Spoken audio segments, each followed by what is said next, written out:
Au bout d'un moment, si ma mémoire est bonne, nous nous étions rapprochés de la cheminée pour entonner, selon notre habitude, notre antienne à la gloire des hommes. Comme on admirait leur force, leur noblesse, leur intelligence, leur courage, leur beauté, comme on enviait celles qui, coûte que coûte, parvenaient à jeter le grappin sur l'un d'eux pour la vie, et soudain...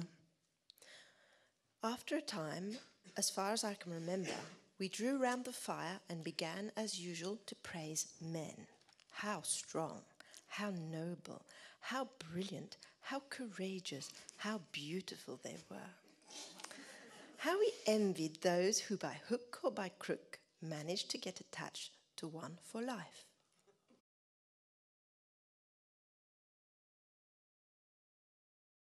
Les moments qu'elle traverse au moment de la publication de ces textes sont terribles. Oui. Sont terribles, ça l'amène au bord de l'effondrement. Oui. Donc c'est quand même un certain rapport non seulement à l'écriture, mais précisément à la lecture. Oui. Et elle était quand même obsédée par la question de la littérature anglaise comme mouvement. Jusqu'à la fin, elle ne pense qu'à ça, comme si elle voulait aussi s'inscrire là-dedans.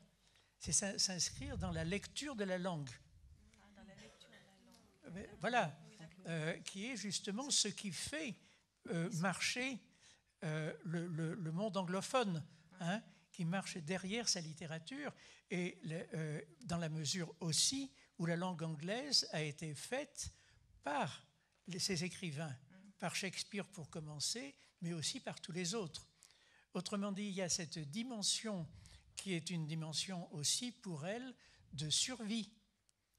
De survie. Et d'ailleurs, ça fait penser un petit peu à la question de la survie pour Joyce, telle que Lacan l'a rappelé. Ça me fait penser à On Being Ill, parce que justement, elle oppose, elle dit qu'elle est contente, d'être du côté du peuple alors moi, je traduis comme ça, je ne l'ai pas traduit, la nouvelle, mais je traduirais les allongés, parce que le terme qu'elle utilise, c'est the recumbent, c'est-à-dire les gisants. Et que, en effet, finalement, cette nouvelle, elle est faite d'un tissu de citations de toute la littérature française et européenne, et pas seulement. Et finalement, elle cite, enfin, je sais pas, c'est quand même aussi la pulsion de mort, quoi, d'une certaine façon, du côté de la notoriété. La poésie de Thomas Bernhard n'a jamais été traduite, seulement ses romans et pièces de théâtre. C'est tout nouveau et je suis en train de le faire. Il y a des moments où je dois prendre un moment de silence, d'arrêt, de pause, parce que c'est dangereux. On ne traduit pas ça impunément. C'est vrai. Comme vous dites, c'est un travail de corps. Oui, de corps, vraiment. Pendant les vacances, j'ai entendu à France, c'est tout une petite parenthèse, culture, un interview avec Jacques Brel, qui a dit, lui, quand il écrivait ses poèmes, après, il avait mal aux muscles, au dos, dans les jambes, dans les cuisses, il transpirait, parce qu'il écrivait sa poésie avec son corps. Il y a quelque chose de cet ordre-là aussi dans la traduction des poèmes. Et ce mot de Virginia Woolf, parce que la prose de Virginia Woolf, c'est pas... Oui, oui. Dans sa conversation avec Walter Sickert, lorsqu'elle dit, elle parle du bord où la peinture cesse, où la peinture s'interrompt et se dirige vers le pays du silence.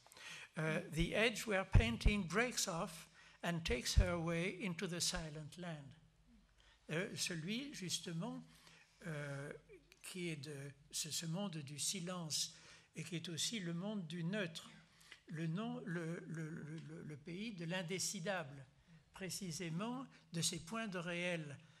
Je pense aux analyses d'Hervé Castanet sur justement l'analogie entre